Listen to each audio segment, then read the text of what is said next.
ating Panginoon.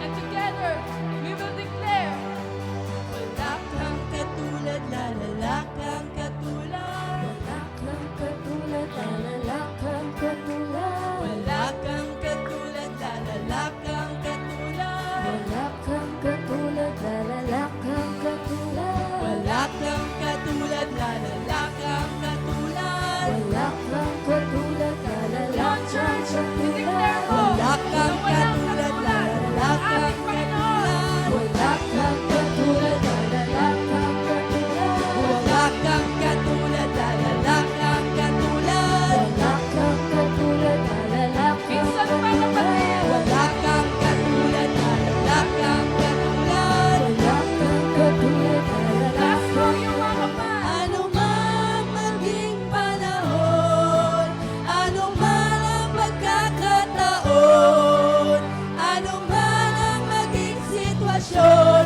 ika'y pupurihin. Kapatid, minsan pa, Ano man maging panahon, ano man ang pagkakataon, ano man ang maging sitwasyon, ika'y pupurihin. kapatid, minsan pa, Ano man maging panahon, ano man ang pagkakataon, kapatid, ano man alam mo ang ito, maging sitwasyon,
iindak mo ang iyong mga kawan.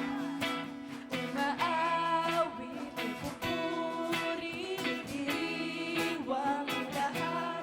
Papuri kay Yahweh, Yahweh, Yahweh. Lumalapit sa presensya mo, nagpupugay ang lahat. Papuri kay Yahweh, Yahweh, Yahweh.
ating Panginoong Jesus.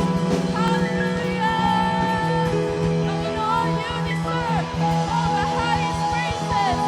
Hallelujah, oh God. Hallelujah. Hallelujah. Tunay nga, Panginoon, na wala kang katulad at walang imposible sa iyo, Panginoon. Dakila ka, Panginoon. Kaya, Lord, deserve mo lahat ng pupuri at pasasalamat na nagmumula sa iyong mga nilikha. Kaya nga, sabi sa Jeremiah 32 verse 27, Ako si Yahweh, ang Diyos ng lahat ng tao. Walang bagay na mahirap para sa akin. Kapatid, naniniwala ka ba na walang imposible at mahirap sa ating Panginoon? Kaya kapatid, patuloy lamang nating pagkatiwalaan at manahan tayo sa presensya niya. Lahat ng bagay na kinakaharap mo ngayon, hindi mo namamalayan, baka bukas wala na ito. Hallelujah. And as we sing this song, kapatid, let this be your prayer.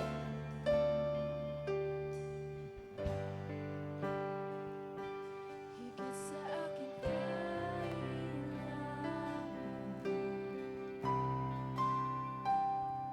higit sa aking karanasan,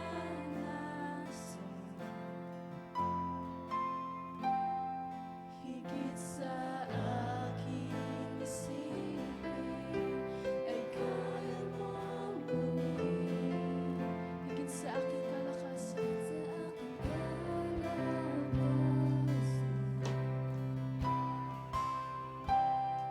minsan na hindi nagkulang,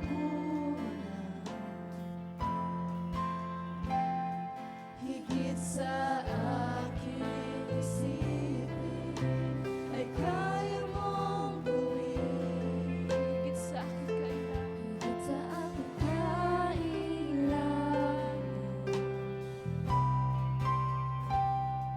higit sa aking karanasan,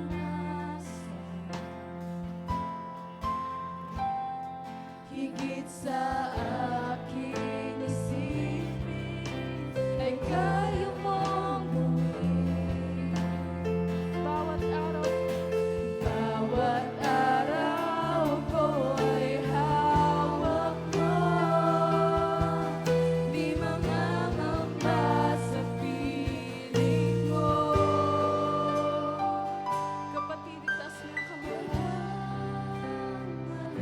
at ideklara na walang mahirap sa ating Panginoon. Walang mahirap sa iyo. Ikaw ang Panginoon ng makapangyarihan. Walang mahirap sa iyo.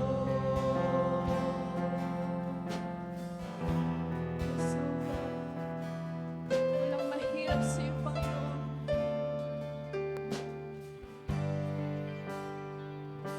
Higit sa aking kailangan,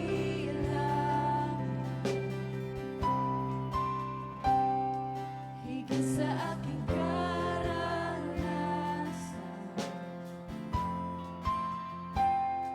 higit sa aking isipin, ay kaya mong gawin.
mula noon at hanggang ngayon, hindi ka pinabayaan ng ating Panginoon.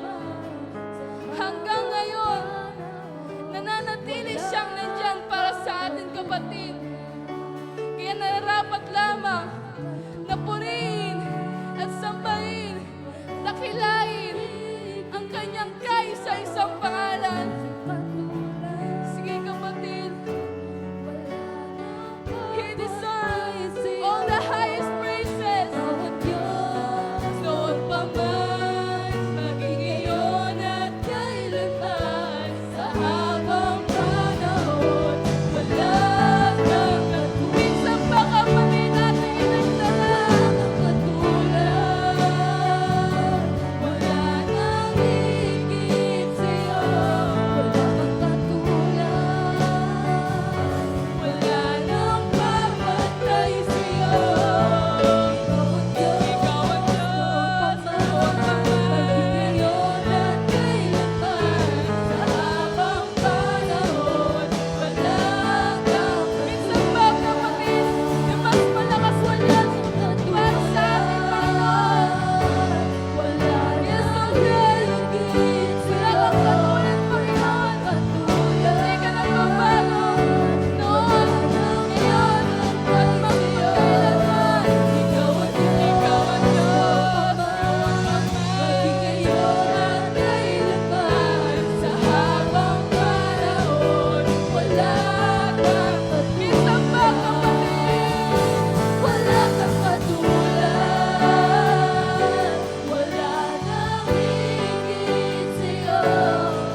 Blessed Sunday morning to everyone. Minsan pa malakas sa palakpak para sa Diyos na buhay.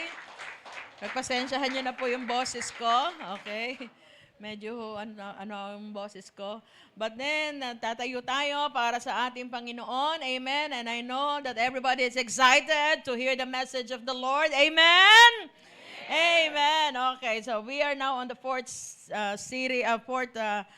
leg of our series for the month of June, which is, again, everybody.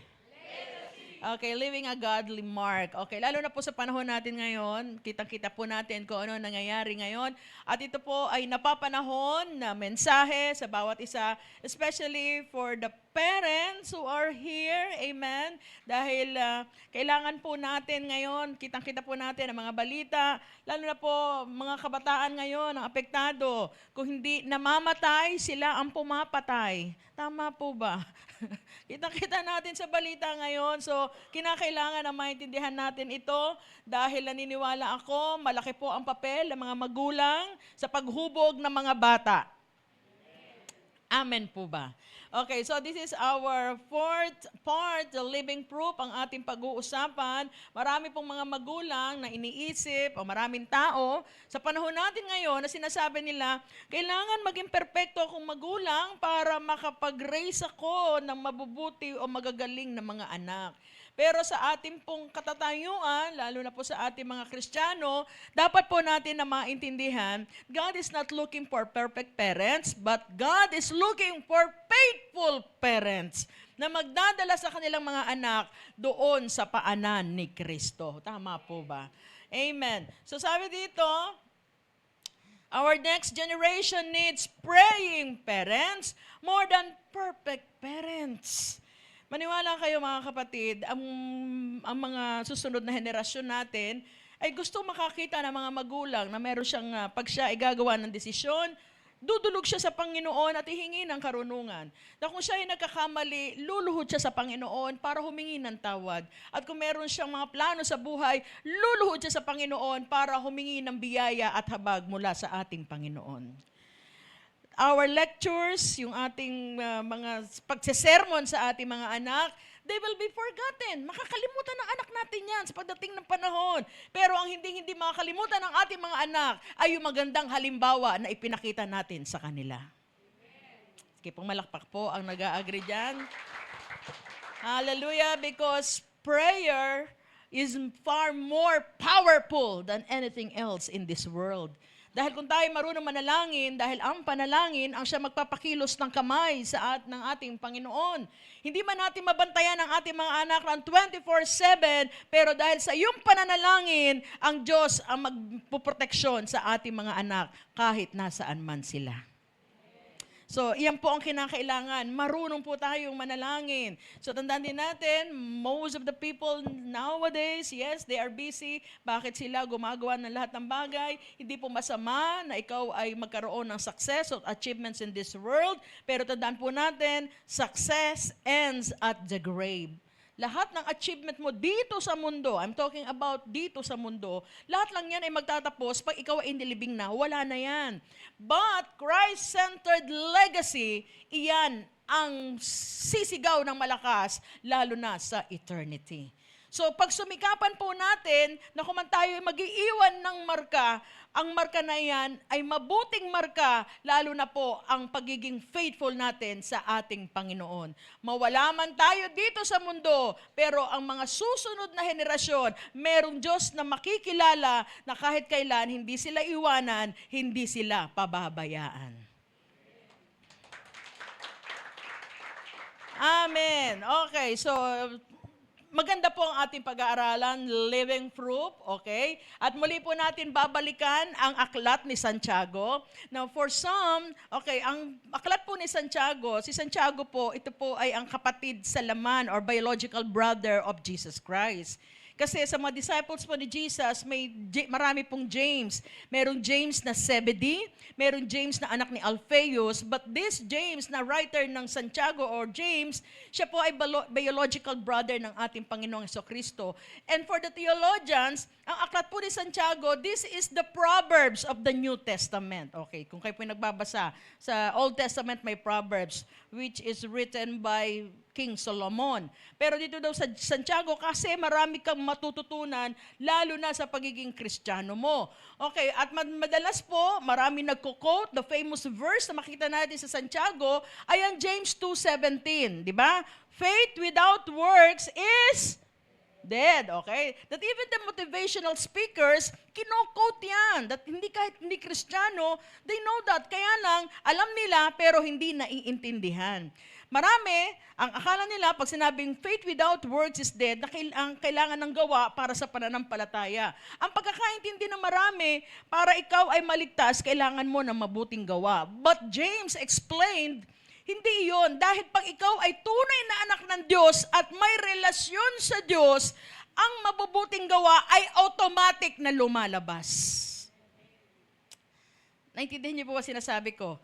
Hindi katulad nung ating natutunan before na sabi, gumawa ka naman pakabait ka para maligtas ka. It's different. Hindi ganun yun. Ang sinasabi ni Santiago, pag ikaw ay may relasyon sa Diyos, automatic. So, ibig sabihin, kahit nasaan ka, kahit sino kasama mo, o kahit ano sitwasyon ng buhay mo, pipiliin mo pa rin mabuti dahil meron ka ng Diyos na nakilala. Sige, palakpakan natin ang Panginoon. So, pagdating kay James, ang ibig sabihin nun, if you are a Christian by belief, you should be a Christian by behavior. Kasi no isang araw po, may nabasa ako sa feeds, okay? Merong isang netizen na nag-comment. Sabi niya, iyan, yung pamamaril na yan, yung mga tao, puro nakarasan, kasalanan niya ng mga pastor na nagpipreach. Na sinasabi na, faith, sabi niya, faith alone. O kaya, once saved, always saved. Na kahit gumawa ka ng ligtas ka pa rin. O, teka lang. Pero, sinisisi niya yun, mga pastor. Sabi ko, teka lang, ba't ako nadamay? Di ba? Defensive. Hindi. Pero, kaya maintindihan natin, kaya napaka-importante na tayo umaattend ng church dahil naintindihan natin ang mga katuruan, dahil sasaliksikin natin yan. So, kailangan na maunawaan natin, mga kapatid, hindi lang tayo mananampalataya sa paniniwala, kundi tayo mananampalataya maging sa ating mga kinikilos. Naintindihan po ba natin? Okay, so ito ang maganda pag-aaralan natin. At alam niyo po, sabi doon, ang tunay na anak ng Diyos, sabi rin sa Santiago, ito rin ang pinalalabas sa kanyang katuruan, ang tunay na anak ng Diyos ay may ebidensya. Kasi may mga tao, di ba, pag nasa loob ng church, tunog Christian, siyempre kumakanta siya tunog Christian, amoy Christian, upong Kristiyano. Ayan, tinan mo. Pag nakinig, kala mo Kristiyano. Pagdating sa labas, ewan na. Okay, pero sabi doon, may ebidensya. O, tinan mo mga katabi mo, mukha bang may ebidensya na siya ay tunay na born again? Sabi niya, saan banda? Okay. So, ano yung ebidensya? Okay. Kaya pala ng Panginoon, nang bumalik muli sa, di ba, sa John 14, sabi niya sa mga alagad niya, na muli akong aalis, pero meron akong iiwan na katulad ko. That's the Holy Spirit. Di ba? At kung anong gagawin niya, the Holy Spirit will convict us, and the Holy Spirit will preserve us. Para kahit nasa mundo tayong magulo, pananatilihin pa rin natin yung bunga ng Espiritu Santo. And ito yung tatak ng mga Kristiyano. We have the fruits of the Holy Spirit. In Galatians 5:22-23, it says, the fruit of the Holy Spirit is love, peace, joy, di ba, patience. Okay? So lahat yun, that even the self-control. So din daw ang mga bunga ng Espiritu Santo na kailangan maging tatak ng isang tunay na Kristiyano. Pero kayo po ba'y mag-a-agree sa akin? Bukod sa self-control, ang mahirap panatilihin sa ating mga Kristiyano ay ito. Naniniwala po ba kayo dyan? Bukod sa self-control, because we hate waiting. Ayaw natin maghintay. Gusto natin agad-agad. Tama po ba? At minsan, ito rin ang problema. Sa ating paghihintay, sometimes pinipili natin, yes, we are willing to wait, but kung gusto lang natin. Because may pakinabang tayo o may hinihingi tayong reward. Just last week ba yun, may nakita ako, and I don't know kung updated ako ha, ilalabas na daw nilabas na ba yung iPhone 18? Bago daw nilabas yun, doon sa Amerika, bang haba ng pila, ang tiyaga. At alam niyo po ba, may mga tao pala, nagbabayad pa ng mga tao para ipila sila. Minsan, may $100 daw ba? Kung ganun trabaho, pipila ako, makikipila. Kahit abutin ako ng okay lang ako sa akin, $500, di ba? Pipila ka lang. Okay yun. At doon, ganun ginagawa. Anong dahilan? Para lang silang unang makahipo ng iPhone 18. Okay? Minsan sa atin din, hindi po ba? Minsan pagdating sa chismisan, matyaga tayo. Di ba? Kahit yung mata mo, nakagano na, di ba? Kahit nilalagyan mo lang ng toothpick, sige, totoo ba? Ay, inaabot ang magdamag. Pero ito nakakalungkot. Pagdating sa church, di ba? Sabi doon, pagdating sa church, patay na. Ebidensya. Pagdating sa church, 1 oras lang naman ang pagpipreach. Akala ko yung iba, nagpapakyut sa akin. Minsan gumagano sa akin Sabi ko, in Jesus' name. Kasi tantalizing eyes na gumagano sa akin. Yung pala mamaya, kagano na. Ganyan di ba? Kasi nga, ito ang atin very selective tayo pagdating sa patience When reward is visible, patience is possible. Tama po ba? Kasi alam natin may mahihita tayo, may mapapakinabangan tayo, willing tayo. Ang mga Pilipino pa naman, di ba? Pag sinabi na, uy, soft opening nung na yun, nung store na yun. Sabi niya, may mga giveaways. Matyagang pipila kahit ang haba-haba. Pagdating doon sa bibigyan lang pala lobo. Di ba? Bakit ba naman sa mga Pilipino, pag sinabing giveaways, di ba? Talagang pipila yan. Di ba? Madaling araw, may pamimigay daw. Si Kuya Will, may pamimigay. Di ba? Madaling araw pa lang, susugod na. Kasi nga, when reward is visible, and sometimes sa ating mga Kristiyano, yung iba tumitigil. Kasi sabi niya, nagtsatsaga naman ako manalangin, nagtsatsaga naman ako magbasa ng Bible, nagtsatsaga naman ako makinig ng preaching, kahit bang ingay-ingay ni pastora sa harapan. Di ba? Nagtsatsaga naman ako na umattend ng church. Kasi hindi pa visible yung reward Ang tagal-tagal, wala pa yung ko. So sometimes tumitigil na. Kaya nga minsan ang problema, pagdating sa patience, we are very selective. Pinipili lang natin. Pero alam niyo po ba, kung ang mga tao sa mundo, reward ang pero sa ating Kristiyano, the same din, mga kapatid. Tandaan po natin, ang pasensya natin, ang pagtitiis natin, ito ang minsan ang tignan natin. Pero ang reward na hinahanap natin, hindi lang reward na temporary it is eternal reward. Amen po ba? Ngayon, pag-aralan natin ito, okay? So sabi doon, the most rewarding moments in our life requires patience, mga kabataan. Kaya nga, di ba, madalas sinasabi ng mga matatanda, sino ba matatanda dyan? Kung walang tiyaga, walang... At totoo naman yun, because the most rewarding moments in our lives, it requires patience. Tingnan ninyo, para makita ang isang bouncing baby, di ba? It takes 9 months na magtitiis, lalo na ang mga babae. Biro mo, maglalakad ka sa kalsada na para kang siga. Sino lalaban? Pero sa akin, parang di nawala Kaya hanggang siga pa rin Hindi ba?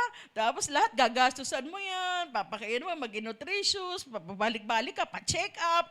Magtitiis ka, magtsatsaga ka sa lanon. And then after 9 months, biro mo. And then makakita mo ang bunga. Pag nakita mo naman yung bunga, yung reward, mawawala lahat ng pagod at hirap mo. Kaya sabi mo, it's worth the wait. Amen po ba? At hindi pa nag-graduation, hindi ba? Yung pagsusunog ng kilay mo, di ba? Yung sa mga estudyante, yung hirap mo sa paggawa ng kodigo. Ay, mali. Yung hirap mo sa pangungopya. Matatapos na rin pag ikaw nag-graduate. Amen po ba? So lahat ng iyan ay tandaan natin, dito sa mundo, lahat yan padadaanin sa tiyaga. That even in our prayers, God is requiring us. Kasi ang Biblia, masyadong binigyan ng emphasis ang patience. Okay? At makikita natin yan sa aklat ni Santiago, kung paano binigyan ng emphasis ang katyagaan. Ang sabi dito sa James 5:7, be patient, okay? Maging matyaga, okay? So, hindi ito suggestion, but it is actually a command to everybody na maging matyaga tayo. At hanggang kailan tayo magtsatyaga? Until, tinan mo yung katabi mo, pagtsatsagaan mo yan, hanggang dumating ang Panginoon. Sabi nung isa, Lord, dumating ka na. Ayoko nang pagtsagaan to. Di ba? Pero malinaw na sinabi, so hanggat nandito tayo sa mundo, marami man tayong nakikitang hindi maganda sa ating paningin. Tandaan natin mga kapatid, if you are a Christian, patience is a must.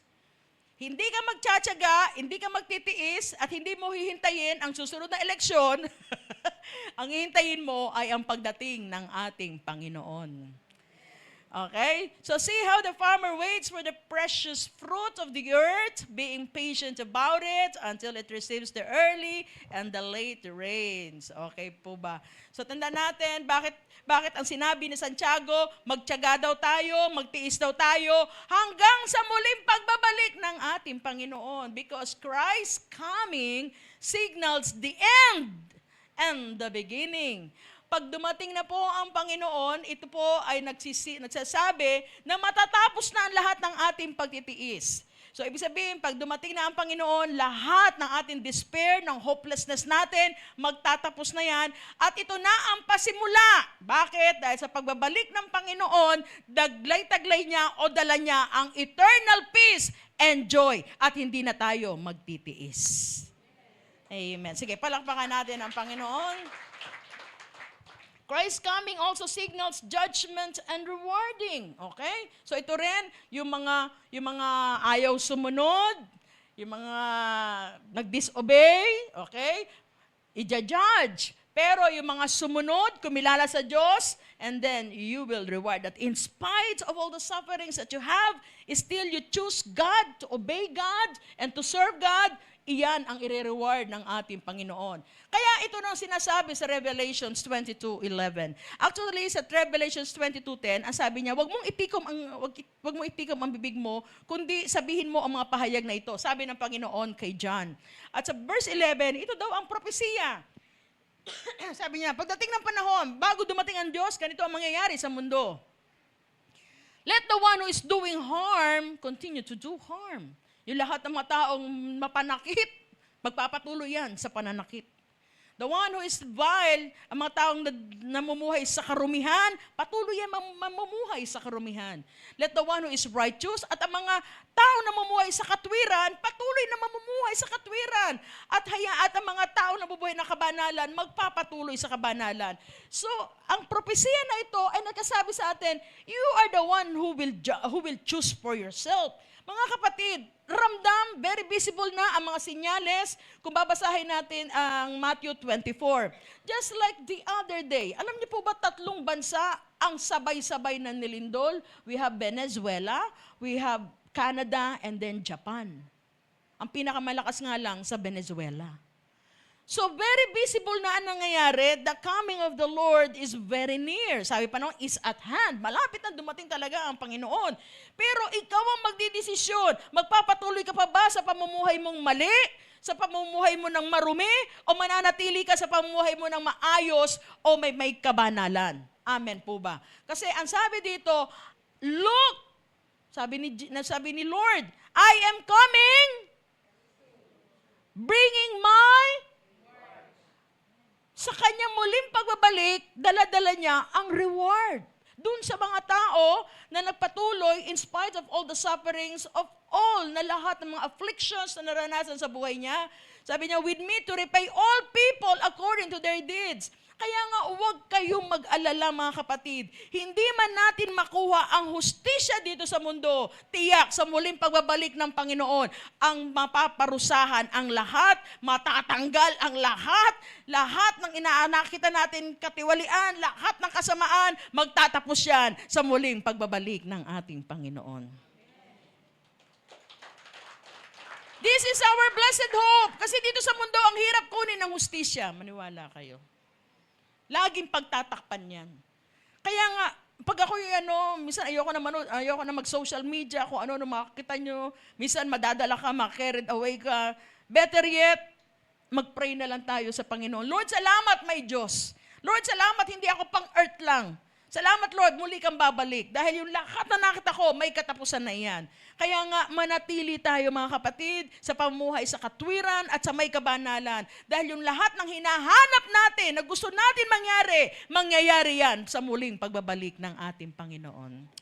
Amen. Hallelujah. Kaya ang sabi doon, I am the Alpha and the Omega, Revelation 22:13, the first and the last, the beginning and the end.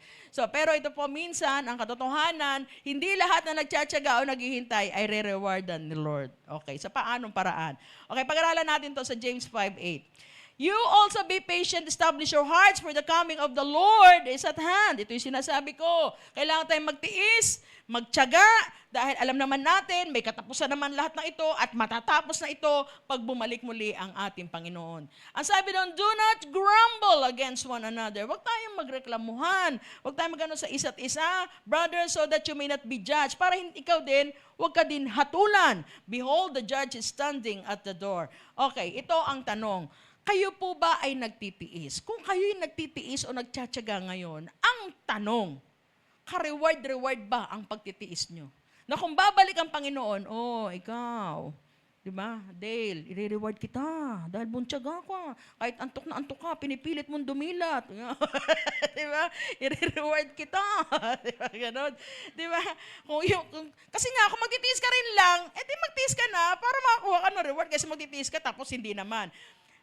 Ito, gusto ko pong ipaalam sa inyo, para makakuha tayo ng reward o merits of reward para sa ating patience, ano ba kinakailangan natin gawin? Okay, so una, kailangan waiting without complaining. Kasi may mga naghihintay, pero daldanan naman ng dada. Amen po ba? Complain naman ang complain. Yung sinabi ni Santiago, do not grumble. The word grumble, minsan, hindi lang yung pagrereklamo sa salita minsan sa utak din. May mga taong gano'n, di ba? Tinitingnan niya, pero sa utak, ano ba naman yan? Ba't ito mga taon to? Di ba? Okay, so, bigyan ko kayo ng istorya. Okay, the best example. Ano po ba ang reward at judgment sa mga tao na naghihintay pero nagrereklamo? The best story that I found is the story in Numbers 13 na kung saan napadala ng espiya ang Panginoon doon sa Promised Land. Naalala niyo po ba ang kwento na yon? Now, kung pag-aaralan natin, tanaw na nila ang Promised Land, kumbaga sa mga salita ngayon, isang kembot na lang, nandoon na sila. So when magpunta ang mga 12 spies, nakita nila. And then after 40 days, they came back and reported. Nag-report sila. Kaya lang, sa 12, yung 10 ang report negative. Ang sabi nung 10, oo, maganda doon. Mataba yung lupa doon, masagana ang lupa. Maganda kasi mayroong pruweba sila Kasi yung ubas, nag-harvest sila. And mind you, sa ating panahon, ang ubas maliliit, kaya ubas. Pero sa kanila malalaki, kaya ang tawag doon, ubas. Ganun. Uy, joke yun. Tumawa kayo, puyat ako Tumawa kayo, puyat ako. Biglang ganun di ba? Pinilit Tapos, sabi niya, ang lalaki ng mga tao doon. Mga higante. Mga mukha lang tayong tipaklong. Tatapaka lang tayo doon. And then, tumayo si Caleb. Sabi niya, magsitigil kayo. Sabi niya, binigay na sa atin yung lupa na yan. Makakaya natin yun. Kasama natin ang Diyos. Amen po ba? Kaya lang, itong 10 na ito, minarites lahat ng mga Israelita. Ay, hindi. Huwag kayo maniwala dyan. Ako, wala. Mahirap. Wala yan. Sabi ko sa inyo. O, pag-aralan natin. Kaya, talon tayo sa Numbers 14, verse 1. Nung marinig nila yon, yung mga reports na yon, and all the congregation raised a loud cry. Can you imagine? Tanaw mo na, malapit na, it should be a celebration. Tama? Yay, malapit na. Kaya lang, anong nangyari? Dahil sa negative reports, sa bad news, imbis na celebration, Nag-iyakan sila. Wala pala pag-asa. Wala pala yan. And the people wept that night. Nag-iyakan sila. And all the people of Israel grumbled against Moses and Aaron. So nang marinig nila yung bad reports, pinuntahan nila si Moses at si Aaron. Ang sabi nun, can you imagine ang dami, siguro ako, ikaw si Moses, si Aaron, puro, ikaw ka ba, di ba, sa mukha pala na nagreklamo, nakakainis na, di ba? Ang dami doon, the whole congregation. Sabi niya, ba't dinadala pa kami doon? Sana namatay na lang kami sa Ehipto, kaya doon sa ilang, sa wilderness. Sabi nung ganon. And then sa verse 3, why is the Lord? Sabi niya, bakit yan Diyos nyo? Ginusto pa na dalhin pa kami diyan sa promised land na yan. Sabi niya ganon, our wives and our little ones will become a prey. Wouldn't it be better for us to go back to Egypt? Bumalik na lang tayo sa Egypt. Wag na yan. At sabi doon, why is the Lord? You know, sometimes our grumbling, yung pagko-complain natin, pag-grumble natin, minsan naman, hindi naman talaga si Moses at si Aaron ang gusto nila, doon sila nagreklamo eh. Minsan nilalagay lang natin sa tao, pero ang totoo, nagreklamo tayo sa Diyos. Kasi bakit? Minsan ganito sa atin, di ba? Bakit ito ang tagal-tagal na? Parang hindi nagmamatured. Di ba? Pasaway pa rin. But actually, in our minds, ang reklamo natin talaga ay ganito. Sana Lord, hindi mo na siya niligtas. Kasi ganyan lang ang buhay niya eh. Tama po ba? Siguro ko sa aming leader, ganun din. Ang tagal-tagal na, worker na, pero ganun pa rin, pasaway pa rin. Siguro at the back of our mind, sabihin natin, Lord, sana hindi mo na dinala dito sa church yan. Kasi nandito nga sa church, pasaway naman. Hindi ba? At the back of our mind, yes, minsan ang tao, pero ang reklamo mo talaga ay sa Diyos. Hello? Lord, sana hindi na ako naging born again. Dinala-dala mo pa kasi yung kaibigan kong yun eh. Yan, hindi dinala ako. Tapos naging masalimuot ang buhay ko. O, di ba? Minsan sinisisi mo, actually, hindi naman talaga yung tao eh. Yung Diyos. Ang sinisisi mo. Kasi dinadala mo pa si Mars. Ayan, nalago si Mars. O tinan mo nangyari sa buhay ko, lalong gumulo. Nagtataka ba kayo mga kapatid? Bakit nung matino kayo, mas lalong dumami ang pagsubok sa buhay mo? Kasi nung hindi ka matino, walang dapat patunayan si Lord sa'yo. Pero ngayon na nagdesisyon ka, na nakakilala kay Lord, Lord, aayusin ko na buhay ko. Lalong dumami pagsubok mo dahil tinetest ni Lord ang patience mo, ang self-control mo, tinetest ni Lord kung tama, puro ang pananampalataya at pagtitiwala mo sa Kanya. Kasi nang ikaw ay nag-ayos ng buhay, may gustong patunayan si Lord sa iyo. Anong gustong patunayan ni Lord? Na anak, hindi ka nagkamali na tinanggap mo ako sa buhay mo. Hindi ka nagkamali dahil totoo ang salita ko at kahit anong mangyari sa iyo, sasamahan kita. Hindi ba? Kaya yun, minsan nangyayari sa atin, Lord, bakit mo pa binigay ito sa akin? Asawa na to. Diba? Pero may problema, yung tao, pero ang si Lord, tama po ba? Kaya iyan ang sabi ng mga Israelita eh. Si Moses ang kanila dinadakdakan, pero ang totoo, why is the Lord? Bakit naman si Lord? O, diba? At minsan, ito po talaga, complaining is a real sign of prideful discontent. Minsan, alam natin sa sarili natin, akala natin, pag naging born again na tayo, magiging maayos, tapos na problema mo, bayad lahat ng utang mo, pero hindi nangyari. Because sometimes you are expecting something from the Lord at pag hindi mo pa nakikita yung reality na expectations mo, doon nagre-reklamo tayo. Tama po ba? Amen po ba? Akala ko ba pa naging Christian na ako? Pag umaten na ako sa church na yan, lahat ng tao dito sa church, love ako. Bakit merong nang-o-offend sa akin? Oh. Di ba? So minsan, pag hindi ang expectation mo and the reality, hindi nag-meet yan, doon ka madidisappoint at pag na-disappoint ka, doon ka na magko-complain. Hindi ka na magtsatsaga pag napuno na ng reklamo ang isip at puso mo. Kaya nga, tinan natin to ano nangyari? And they said to each other, pumili na tayo ng leader. Ako, hindi karapat-dapat na leader yan si Moses at si Aaron. Pumili na lang tayo. Di ba ganun din? Kundi magpapalit, lilipat. Tama po ba? Hindi siya karapat-dapat. And then all the congregation said to stone them with stones. Akalain nyo, grabe yung pagrereklamo na ito. Ang pagrereklamo na ito, hahantong sa pagpatay. Sa totoo lang, maraming tao ngayon, very frustrated, disappointed in their lives. Kaya nananakit ng kapwa.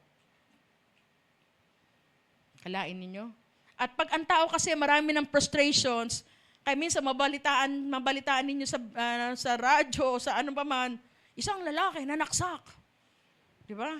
Dahil lamang kasi sabi niya, bakit? 50 lang yan bakit sa iyo 60? Di ba? Nagtalo lang dahil sa 10 piso, nagsaksakan. Pero pag sinuri mo yon, dahil yung taong yon, punong-puno na ng frustration sa buhay. Na akala niya, very unfair ang mundo at lahat ng tao unfair sa kanya. So pag napuno na yan, bigla na lang sasabog yan. Kaya akala mo, 10 piso lang yan, pero hindi mo alam, yung puso pala niya, puno na ng frustrations. Kasi katulad nung nangyari, taklo ba, ang binati lang sa kanya, buhay pa ba yung naggupit sa'yo? Para doon lang. Kaya huwag kayo mabati ng bagong gupit dito, ha? Pag may bagong gupit at nakita niyong lihis ang guhit, ganun na lang. O kaya nakatayo yung buhok niya. Okay, baka mamaya may dalang ano yan di ba? So magiging maingat na tayo ngayon. Amen po ba?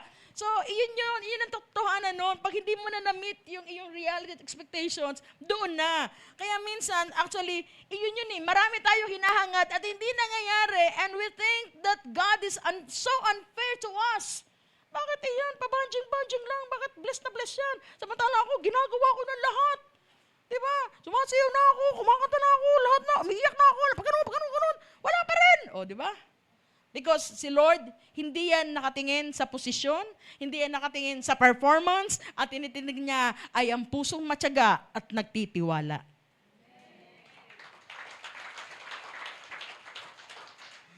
Okay, and the Lord said to Moses, how long will this people despise me? Nakarating sa Panginoon ang mga pagrereklamo.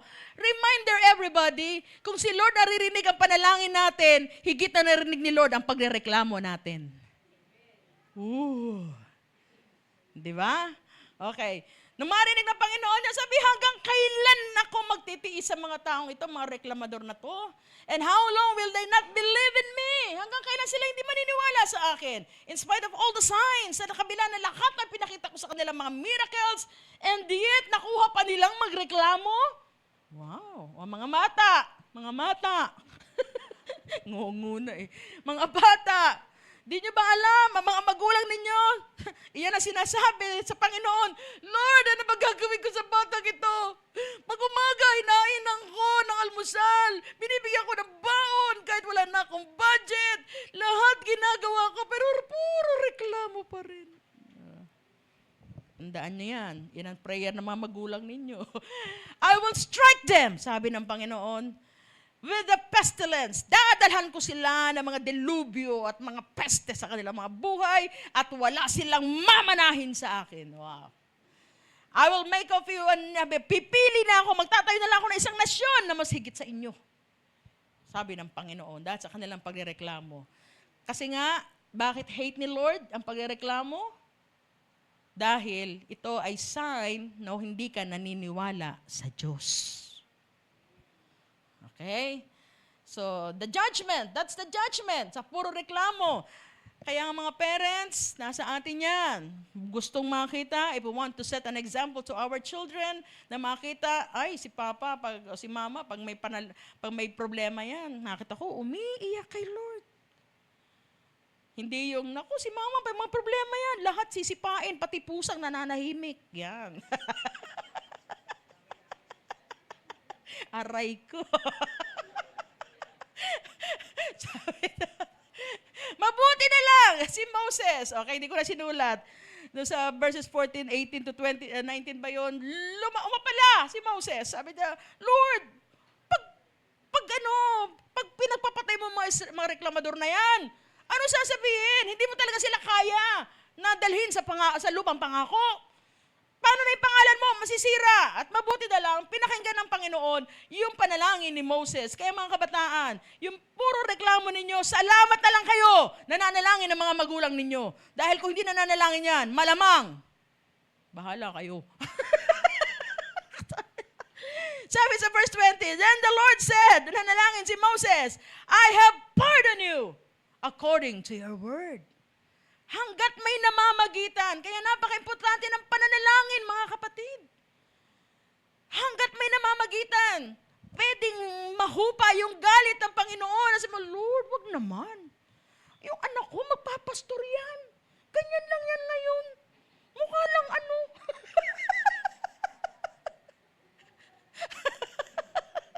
Hindi ba? So, tandaan natin yan ha. So, ito ang judgment. Yes, nakapasok sila, but they are unrewarded. Just the same with us, mga kapatid. Ligtas ka, pero yung reward. Ngayon, bakit natin nanaisin ang reward? Kasi para sa akin, kasi dito sa mundo, pag naglingkod ka, kung ano ginagawa mo, yung quiet obedience mo, yung quiet sacrifices mo, minsan hindi na-appreciate ng mga tao yan sa paligid mo. Tama po ba? You are unrecognized, unappreciated. Pero pag dumating tayo dun sa langit, bawat patak ng luha mo, bawat pagtitiis mo, lahat nakarecord yan sa puso ng Panginoon. At sino magre-reward sa iyo? Hindi tao, kundi ang Diyos.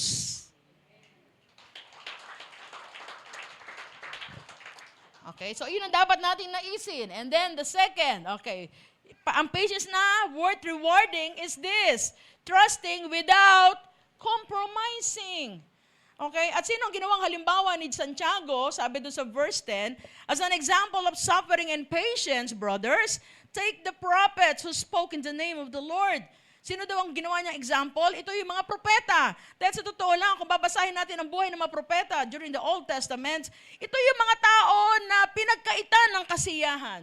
Wala silang comfort sa buhay nila. Pag sinabi ng Lord na, pumunta ka doon, pupunta sila, tumawid man sila ng bundok, tumawid ng batis, lahat gagawin nila. Di ba? Pinagkaitan na sila. Kaya nga sila ang ginawang example. At sabi ba doon sa verse 11, behold, sa mga tao na in spite of all the trials, sa lahat ng kasakitan, lahat ng hirap na dinanas, nagpatuloy sa Panginoon, ano ang tawag sa kanila? We consider those sila daw, yung mga blessed na sinasabi sa Bible, who remain steadfast. You have heard of the steadfastness of Job, particularly. So pagdating sa sacrifices, walang ibang magandang halimbawa kundi si Job, and you have seen the purpose of the Lord, how the Lord is compassionate and merciful. Okay, pag-aralan po natin to. So minsan kasi, may mga tao, ginagawang excuse o nakikipag-compromise na, Lord, marami kasing kaya di mo na ako mag-church, di mo na mag-church. Lord, saka na lang ikaw darating din tayo dyan. Alam mo yung compromise na ganon. Kasi si Job, sa totoo lang, in just one day, the story of Job, in just one day, lahat ng wealth niya nawala. 10 na anak namatay. Kung merong taong may karapatan na tumalikod o mag-backslide, walang iba yun kundi si Job. Because in just one day, nawala lahat. Pero tayo ngayon, tumaas lang ang gasolina, lahat gusto na mag-backslide. Lord, nabigat-bigat na. Di ba? Lord, nabigat sa muna. Di ba? Tumitigil na, minsan ginagawa natin excuse yun para makapag-compromise. At even in our faith, mga kapatid, tandaan natin to. Kung gusto natin maging successful, wag niyong aalisin sa equation ang ating Panginoon.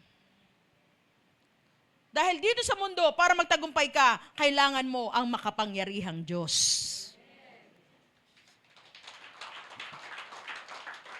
Huwag mong gagawing excuse yan kasi mahina ang katawa. Kasi tingnan natin nung nangyari yon, yung kanyang asawa, na sinasabi na dapat karamay ni Job, ito sinabi sa kanya, then his wife said to him, do you still hold fast of your integrity? Curse God and die! Sumpahin mo na yan.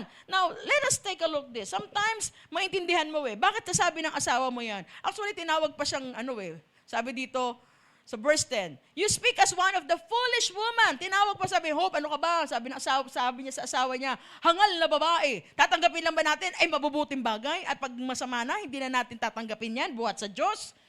Now, can you imagine, itong asawa niya, yes, hindi po siya nag-backslide during that time, but maintindihan mo ba't sinabi niya yon? Sometimes, because she was a grieving mother. Pero mo sa isang araw na wala lahat, paano na ako mag-budget? Ano pang bayad ko na kuryente? Wala na pang bayad, wala na. Diba? Yung 10 anak mo na, ako nagluwal dyan. Ako naghirap dyan. Sa isang araw lang nawala lahat. Can you imagine the situation of the wife of Job? And yet, pero ito, ang maganda kasi kay Job, itong kaibahan ni Job sa asawa niya. Si Job kasi, nagtiis na, nagtiwala pa. Hindi niya ginawang dahilan yon. Oo nga naman, Lord. Bakit pa ako magpapatuloy? Biro mo, sa isang araw, tinanggalan mo sa akin lahat. Bakit pa ako magpapatuloy? Unfair ka, Lord. Pero hindi yun eh. Kasi sabi ng Bible, in all this, Job did not sin with his, pati sa kanyang pananalita. Hindi lumabas ang pagrereklamo sa bibig ni Job. Kaya nga sabi niya sa Job 13:15, though he slay me, yet will I trust him. Even so, I will defend my own ways before him. Ang sabi niya, hindi dahilan sa akin kung ano man ang nangyari sa akin. Dahil naniniwala ako, nagtitiwala ako, may dahilan si Lord, may layunin si Lord, at alam ng Diyos ang kanyang ginagawa.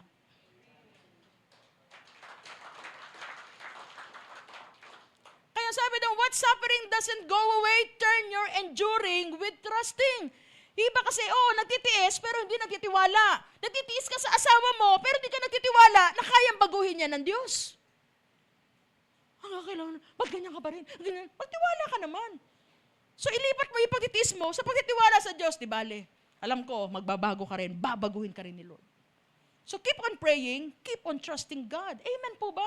At ano man ang sitwasyon natin sa buhay natin, maniwala tayo, hindi mananatili yan. Meron lang tinuturo sa atin ang Panginoon. Ang mahalaga, patuloy tayo nagtitiwala na may gagawin pa rin ang Diyos sa buhay natin. Amen. Hallelujah. So sabi doon, sa 5:11, ito po tingnan natin and you have seen the purpose of the Lord. Mga kapatid, para maibsan ang sakit ng sufferings natin, God has a purpose on your pain. May dahilan ng Diyos bakit pinararanasan sa iyo ang mga sakit na yan, mga sufferings na yan.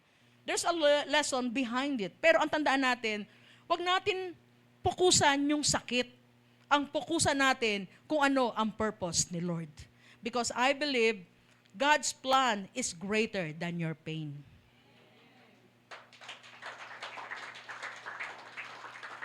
At bakit pinaparanas sa atin ni Lord yon at gusto ni Lord na magtiyaga tayo, magtiis tayo? Sasabihin natin, Pastora, sobrang bigat na talaga eh. Pero tandaan natin to sabi sa 2 Corinthians 4:10, through suffering, our bodies continue to share in the death of Jesus. Pag ikaw nagsasuffer, look at Jesus when He was on the cross. He suffered a lot. Walang kain, walang tulog, puro pangungutya, binabato siya, sinasaktan siya, pinagtatawanan siya. And yet, He endured the pain. Kung hindi niya in-endure yung pain na yon, hindi natin mararanasan ang kaligtasan. Maniwala kayo. Hindi tayo makakalaya sa sumpa. Hindi natin mararanasan ang buhay na ganap at kasiyasiya. So it's just the same. Sabi doon, the life of Jesus may also be seen in our bodies. Ang sabi doon, sa paghihirap natin nararanasan, doon nahahayag at nakikita ng mga tao, ng ating mga anak at mga tao sa paligid natin, buhay ang Diyos. May pag-asa. Kung paano ka nabubuhay at kung paano ka nagtsatsaga, na makikita ng mga tao, alam mo, yung taong yan dati, namumulot lang yan ng nangihingi lang yan ng pagkain niya eh. Alam mo, wala nga, nangungutan lang yan ng pambayad ng kuryente niya eh. Pero tignan mo siya ngayon, nagtiyaga, nanampalataya. Tignan mo ngayon, ang laki ng pagbabago ng buhay niya. God wants you to be the living fruit na may Diyos. Ang mundong ito ngayon ay naghahanap ng mga ebidensya. Kung magbabasa kayo sa social media, kung titingnan ninyo, lahat ng tao, puro bashing, puro judging, nagmuhusga, namumuna, nanliliit ng mga tao, minamalit ng mga tao. Pero ang gustong makita ng mga tao ngayon, meron pa bang ganyan tao? That's why, hindi ba, nag-trending? Si Vince Francis Amarante, natandaan niyo yun, yung siklista na sinuntok sa MOA, na isang patpatin na bata. Si Vince Amarante, meron siyang background ng kickboxing and martial arts. Mataas siya, di ba? Pero inantok sa kanya, patpaten, sinuktok siya na 2 beses, hindi siya kumibo. O tinon nyo, sino ang nag-gain ng papuri? Sabi ng mga netizen, grabe tong batang to. Grabe yung pagpapalaki sa kanya ng magulang niya. Kaya pati yung mga tao, binigyan siya ng bagong di ba? Yung salamin, bagong damit, pati bisikleta, may isa pang dentista. I-connect nyo nga ako sa kanya, papabrace ko ngipin niya. O di ba lahat? Hindi mata, ngipin di ba? Pero mo, nag-gain niya yung respect, nag-gain niya. Kasi nagtaka yung tao, meron pa palang ganyan. Kasi nga, ang takbo ng mundo ngayon, pag may katwiran, ipaglaban mo. So ang mundo, naghahanap ngayon na, may mga tao pa palang ganyan. Na kahit sabi mo, sinuntok mo na, hindi gumaganti. Sabi niya, in-interview siya, bakit ma? Hindi, okay lang po yun. Naya ako kasi mas maliit naman siya sa akin eh. Kasi alam niya yung kakayanan niya. Alam niya kaya niyang gantihan. Pero nagpaubaya siya. And the world needs that kind of people. Kung kaya ni Vince Amarante, kayang-kaya mo rin. Bakit? Anak ka ng Diyos. So, we are called to be the living proof na merong Diyos. Na kahit naghihirap ka, hindi ka magnanakaw. Magtitiis ka maghintay sa pagdating ng pagpapala sa iyo ng Diyos. Hindi ka mag-aagrabyado ng kapwa mo. Lalaban ka ng patas dahil alam mo, ang Diyos natin ay Diyos ng hustisya. Hindi ka magmamaliit ng tao na kahit sabi mo mataas na narating mo, dahil kinikilala mo sa sarili mo, lahat ng meron ka ay biyaya sa iyo ng Panginoon. Iyon ang hinahanap ngayon ng mundo. Living fruit. That even to our home, sa bawat tahanan natin, mga magulang, yan ang hinahanap ng mga bata ngayon. Sabi ko sa inyo, makakalimutan lahat ng sermon mo, lahat ng pagbubunganga mo, kakalimutan niya ng mga anak mo, pero hindi makakalimutan nila yung example na sinet mo sa kanila. Nasasabihin mo, anak, mag-church tayo. Ma, hindi, mag-church muna tayo. Marami akong gagawin, ma eh. Sino ba ang nagbibigay ng wisdom? Di ba si Lord, unahin mo si Lord. Mas marami pang wisdom ay dadagdag sa iyo. Unahin mo si Lord, anak, dahil yan pang tuition mo, galing kay Lord yan. Yung kinakain natin, galing kay Lord yan, anak. Ituro natin, mga magulang. Huwag natin hayaan na mga anak natin ang magdidikta, lalo na pagdating sa pananampalataya natin. Dapat tayo, mga magulang, ang naninindigan.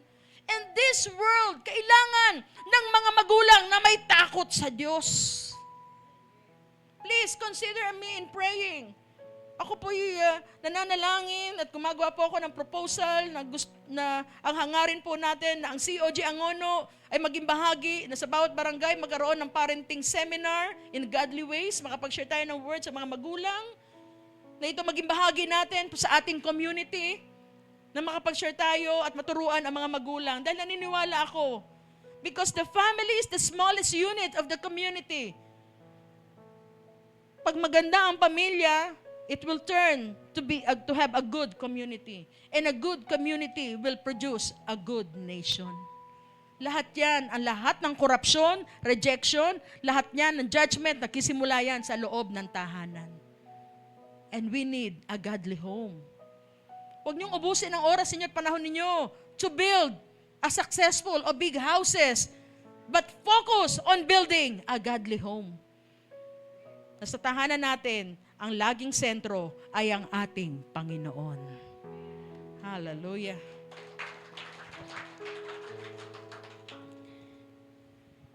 You are the living fruit of Christ's goodness and greatness. Na makita sa buhay natin sa pang-araw-araw, kahit sabi mo tayo nagtsatsaga at nagtitiis, dahil alam mo, higit na pinagpapala ng Diyos ang mga matuwid. Why righteousness? Because in the Bible, ang higit na pinakikinggan na panalangin, sabi doon sa Santiago, sa 5 ba yun? The prayer of the righteous availeth much. Ang binibless ni Lord, the righteous one. Kaya mga kapatid, piliin natin. Kahit sabi mo, it's not about the event, it's not about the situation that we have, it's about God. may pagtitiwala ka sa Diyos na matatapos din ang mga pagtitiis mo. And one day, tatanggapin mo ang reward sa ating Panginoon. Hindi na hihintayin ni Lord na mapunta ka sa langit, kahit dito sa lupa. Ibibigay na agad sa iyo ang reward. Magpatuloy lang tayo, magtiyaga tayo, magtiis tayo. Dahil maganda kung magtitiis tayo. Dahil sa ating pagtitiis, hindi tayo iiwanan ng ating Panginoon. Sa lahat ng panahon, sa lahat ng sitwasyon, ipapakita ng Diyos, siya ang makapangyarihan at siya ang may control sa lahat ng bagay. Tandaan natin, sabi ng Bible, be patient until the coming of the Lord. You don't need, hindi tayo katulad ng maraming tao. Lord, matatapusin to kung sa susunod na eleksyon. We are not waiting for the next election. We are waiting for the coming of the Lord. Amen po ba? Amen. Sige po tayong lahat ay tumayo. Amen. Hallelujah. With all our hearts, sige. Lahat na nagtitiwala sa Diyos, pwede ba? Sambahin natin ng buong puso ang Panginoon. Samahan tayo ng Diyos, turuan tayo ng Diyos, patatagin tayo ng Panginoon. Amen. Hallelujah.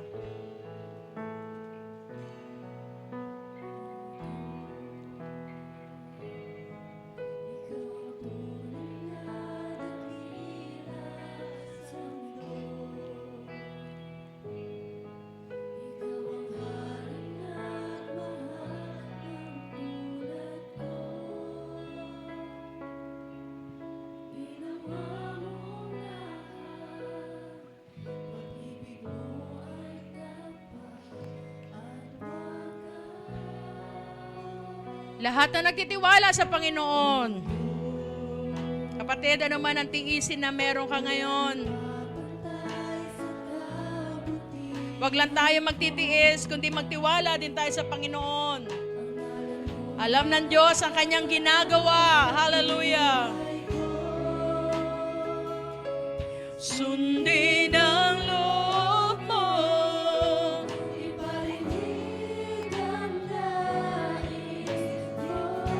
Sa kabila ng pagtitiis, piliin natin ang sambahin siya. Diyos ka sa amin. Sa lahat ng oras, ganyan para sa amin. Panginoong Jesus, Purihin ka, dakilain ka sa buhay ko, aming Ama. pwede po natin gawing panalangin ang awitin na ito. Ipinapakita natin sa Diyos na pinipili natin na pagkatiwalaan siya, pinipili natin na sambahin siya sa gitna ng pagtitiis na ito. O Diyos, Ikaw ang tunay na dakila sa mundo. Ikaw ang haring na mahalan tulad ko. Sundin ang loob mo. Iparinig ang nais ko. Mas malakas na pagsamba sa Diyos. Ng panahon, Diyos ka sa amin. sa lahat ng oras, ganyan para sa amin. Panginoong Jesus, purihin ka. Dakilain ka sa buhay ko. Pinagbabago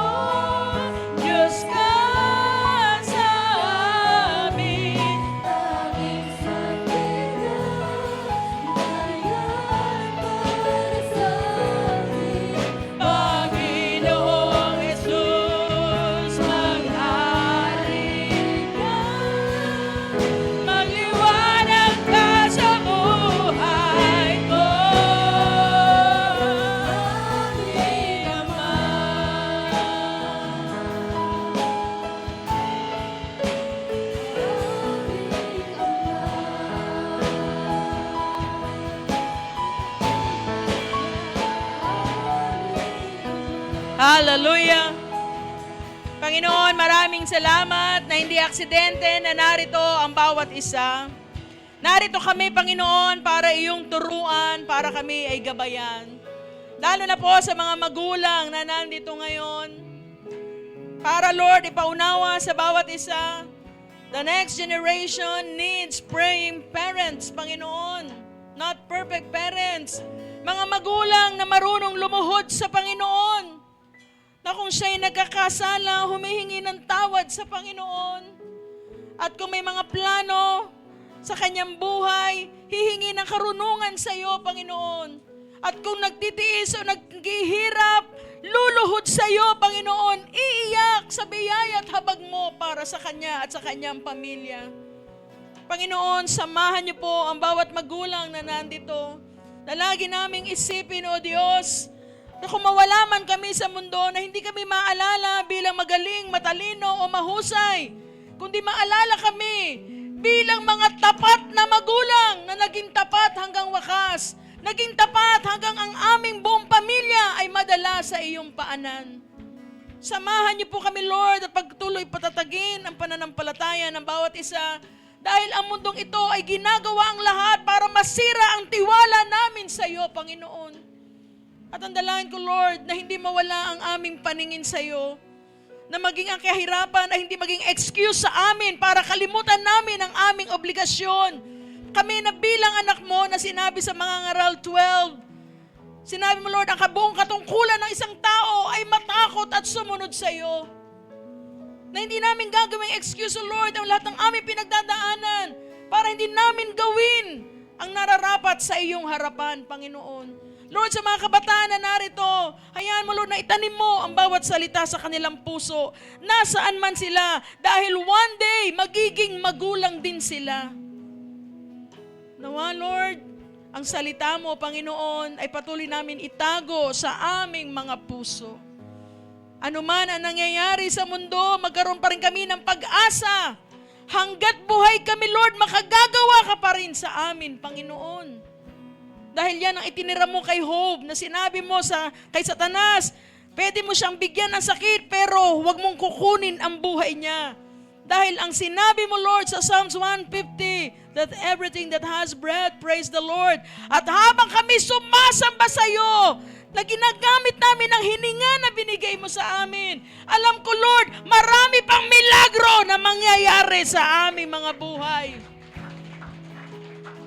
That even, Lord, sa aming bansa, we are praying, O Lord, na alam mo, Lord, ang ginagawa mo, Panginoon. We just keep on trusting you, Panginoon, because you are the God that is in control. Patuloy niyo po, Ama, na patatagin at patuloy na gabayan ang bawat isa sa amin. Lumakad kami na may katatagan, lumakad kami sa mundong ito na may karunungan. And we, Lord, that you called in your name, be the living proof na merong Diyos na nakakakita ng lahat na nangyayari. Hindi kami mawawala ng pag-asa dahil alam po namin, O Diyos, behind the scenes, hindi man namin nakikita, hindi namin nararamdaman, but God is still working. You are still working, Panginoon. That even in our personal lives, Panginoon, we will walk by faith and not by sight. Hindi sa amin nakita o nararamdaman, dahil ang pananampalataya namin ay nasa iyo at nasa iyong salita. Mangyayari kung ano sinabi mo, mangyayari ang kalooban mo. Purihin ka, Panginoon. Sambahin ka, O Diyos. Ito pong aming dalangin sa pangalan ni Jesus.